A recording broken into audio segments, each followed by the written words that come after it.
मान लीजिए हम पार्किंग क्षेत्र में खड़ी गाड़ियों की विमाओं का अध्ययन करने के इच्छुक हैं, तो हम इन गाड़ियों की लंबाइयां मापेंगे।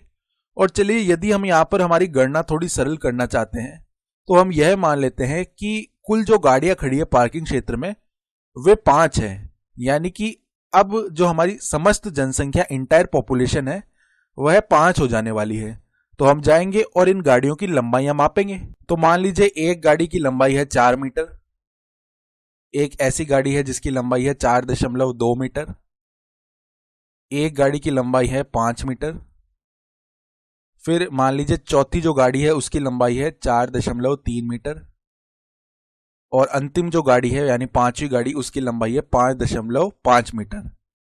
अब हम क्या करते हैं, इन आंकड़ों के लिए कुछ पैरामीटर्स यानी कि प्राचलों की बात करते हैं, जिनमें सबसे पहले हम केंद्रीय प्रवृत्ति की माप यानी मेजर ऑफ सेंट्रल टेंडेंसी की बात करेंगे, जिसमें आप जानते हैं सबसे प्रसिद्ध क्या है, समांतर माध्य यानी कि अरिथमेटिक मीन। तो यदि हम इन आंकड़ों के लिए अरिथमेटिक मीन यानी समांतर माध्य ज्ञात करें तो उसे हम दर्शाते हैं जनसंख्या के लिए म्यू। तो म्यू का मान क्या आएगा, यहां पर इन सभी का योग और बट्टा में 5, तो इनका हम योग कर लेते हैं। 4 प्लस में 4.2 प्लस में 5 प्लस में 4.3 प्लस में 5.5। तो इस प्रकार से हमने लिख लिया, और इस पूरे के बट्टा में आ जाएगी प्रेक्षण बिंदुओं की संख्या यानी नंबर ऑफ ऑब्जर्वेशंस, जो यहां पर 5 के बराबर ही है। तो हम यहां पर इस प्रकार से 5 लिख लेते हैं। तो यह मान किसके बराबर आने वाला है, म्यू का मान यहां से बराबर आ जाएगा, यह बन जाएगा 4.6 मीटर। और यहां पर भी मान लीजिए इस प्रकार से यह मीटर में आएगा। तो यह हमारी एक केंद्रीय प्रवृत्ति या कह सकते हैं केंद्रीय प्रवृत्ति की माप यानी मेजर ऑफ सेंट्रल टेंडेंसी है। संभवतः हम यह भी जानने के इच्छुक हो सकते हैं कि ये जो आंकड़े हैं ये कितने प्रकीर्णित हैं यानी कि डिस्पर्स्ड हैं, और खास करके केंद्रीय प्रवृत्ति से कितने प्रकीर्णित हैं। तो यह जानने के लिए हम जनसंख्या प्रसरण यानी कि पॉपुलेशन वेरिएंस का उपयोग करेंगे। और जो जनसंख्या प्रसरण है वह प्रकीर्णन को मापने के विभिन्न तरीकों में से एक तरीका है, जिसके अपने कुछ खुद के गुणधर्म हैं।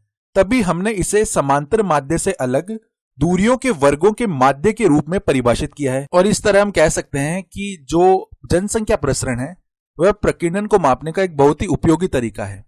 तो यहां से यदि हम जनसंख्या प्रसरण, जिसे हम सिग्मा स्क्वायर के द्वारा दर्शाते हैं, यह लिखना चाहें तो यह किसके बराबर आ जाएगा। हमें क्या करना है, यहां पर ये जो प्रत्येक बिंदु है इसकी दूरी देखनी है हमारे माध्य से, और उसके पश्चात वह जो अंतर आ रहा होगा उसका वर्ग कर देना है।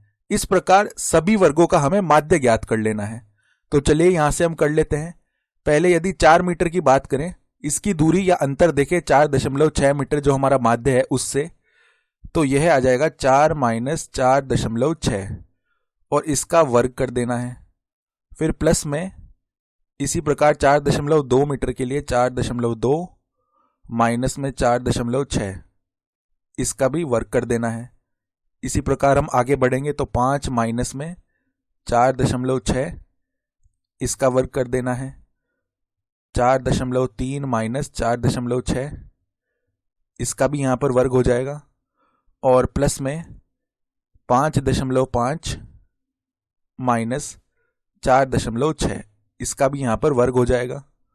और इस पूरे के बट्टा में आ जाएगा 5, क्योंकि हम यहां पर वर्गों का माध्य ज्ञात कर रहे हैं यानी दूरियों के वर्गों का माध्य इसकी बात कर रहे हैं, तो बट्टा में 5 हो जाएगा। तो चलिए इसे हम सरल कर लेते हैं। तो 4 माइनस 4.6, यह माइनस का 0.6 हो जाएगा।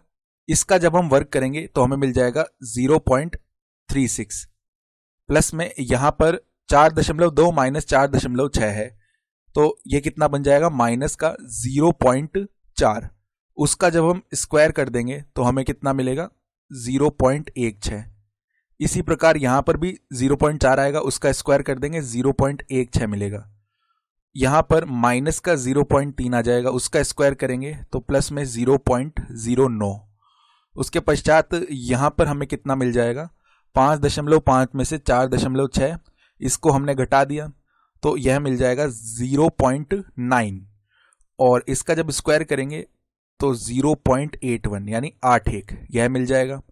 और इसके बट्टा में है 5। इसकी जब हम गणना करेंगे तो यह जो मान है यह किसके बराबर आने वाला है, यह मान 0.316 इसके बराबर आ जाने वाला है।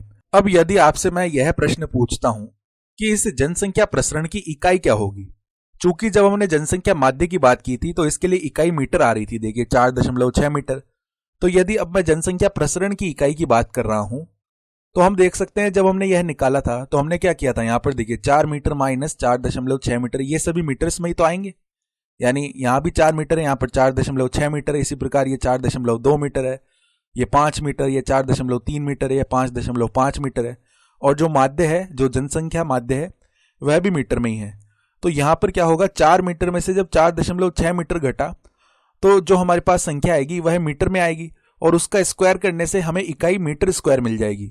इसी प्रकार सभी जगह से हमें इकाई मीटर स्क्वायर मिलेगी और उनका योग होने पर भी हमें मीटर स्क्वायर मिलेगा।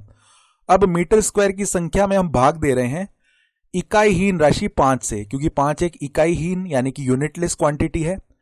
तो जब हम भाग देंगे तो हमें जो संख्या मिलेगी वह भी मीटर स्क्वायर में ही मिलेगी, यानी कि ये जो जनसंख्या प्रसरण है इसका मान भी मीटर स्क्वायर में आएगा।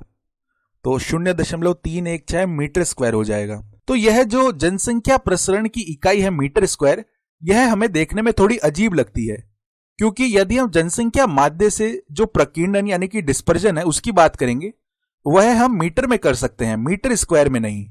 तो अब आगे सोचने पर हम क्या देख सकते हैं, जो जनसंख्या प्रसरण का प्रतीक चिन्ह है सिग्मा स्क्वायर, उसी से हम पता लगा सकते हैं कि यहां पर क्या हो यदि हम इसका वर्गमूल यानी कि स्क्वायर रूट ले लें।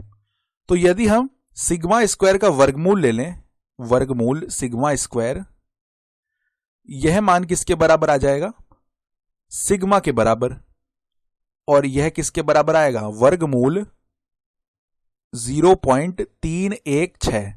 और अब जो ये मान है मीटर में आ जाएगा, और लगभग हम कहें यह मान किसके बराबर आएगा, तो 0.316 का हम क्या करते हैं, वर्गमूल निकाल लेते हैं। तो यह मान लगभग 0.562 मीटर बन जाने वाला है। अब आप यह सोच रहे होंगे कि हमने यह क्या ज्ञात किया है, यानी जनसंख्या प्रसरण का वर्गमूल निकालकर यह हमें क्या प्राप्त हुआ है।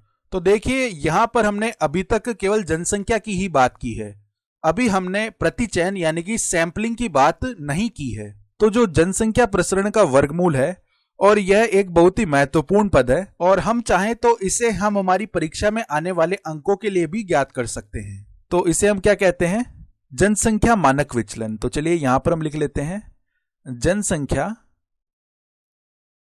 मानक विचलन, यानी पॉपुलेशन स्टैंडर्ड डेविएशन। और यह हमें क्या बताएगा, जो आंकड़े हैं वे माध्य से कितने विचलित हैं, यानी कितने डेविएटेड हैं, यह हमें उस बात को बताएगा। जनसंख्या मानक विचलन का मान जितना अधिक होगा, जो आंकड़े हैं वे माध्य से उतने ही अधिक विचलित होंगे, और इसका मान जितना कम होगा, जो आंकड़े यानी कि डेटा है वे माध्य से उतने ही कम विचलित होंगे। तो इस प्रकार हमें जनसंख्या मानक विचलन का मान मीटर में मिल गया है। अब यहां पर हमने प्रसरण को परिभाषित करने के लिए एक पक्षीय परिभाषाएं देखी हैं। इसका मतलब क्या हुआ कि यहां पर यह भी हो सकता था कि घात 2 के स्थान पर घात 4 आ जाए, या घात हट ही जाए और यहां पर निरपेक्ष मान यानी कि एब्सोल्यूट वैल्यू ले ले हम इस अंतर की।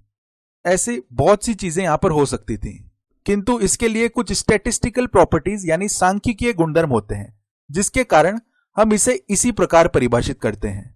तो अब आने वाली अगली वीडियो में हम प्रतिदर्श मानक विचलन यानी कि सैंपल स्टैंडर्ड डेविएशन के बारे में बात करेंगे। तो मिलता हूं आपसे अगली वीडियो में।